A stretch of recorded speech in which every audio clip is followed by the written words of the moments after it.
Meus amigos, o Salmo 69 foi escrito pelo rei Davi e o versículo 18 tem uma palavra muito importante para nós. Ele disse da seguinte maneira: aproxima-te da minha alma e resgata. Que pedido que Deus não deixa jamais de ajudar essa pessoa. Talvez você ou outro que está me ouvindo agora tem problemas de tentações e a sua alma está presa.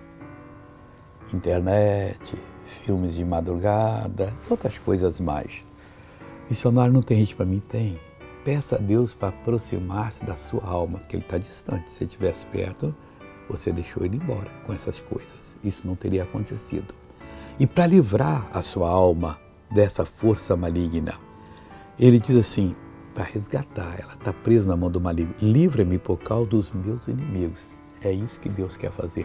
Pode orar, que hoje é seu dia de libertação. Veja esse testemunho, eu já volto. Você foi o que, irmã? Calcanhar. Quem que tinha no calcanhar? Esporão. E agora, não está doendo mais?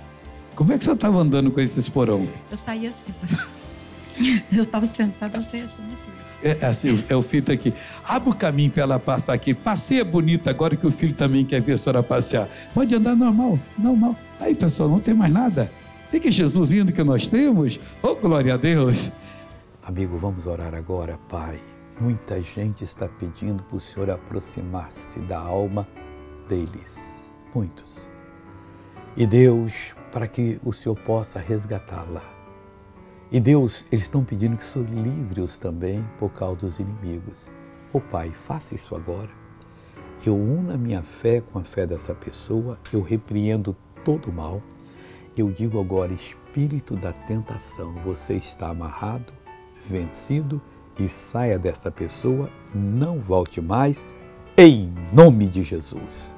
E você diz, graças a Deus, e considere-se livre.